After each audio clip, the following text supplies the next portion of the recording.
Tay, may problema ako eh. Ano ba problema mo? Malapit na ako enrollment. O di magpa-enroll ka. Tay, pag nagpapa-enroll, kailangan magbayad. O di magbayad ka. Magaling ka eh. Pag nagbabayad, kailangan mo ng pera.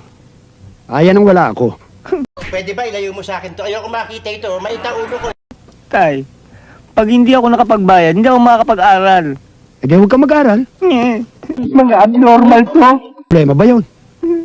Kayo problema eh. Ang bira naman oh.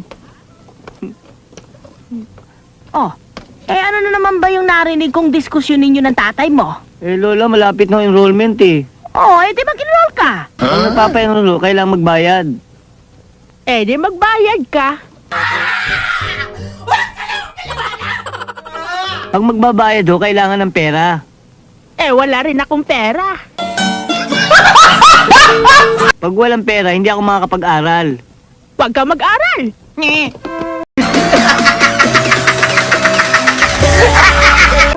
Mag-ina nga kayo. Ang kulit, ang kulit, ang kulit, ang kulit.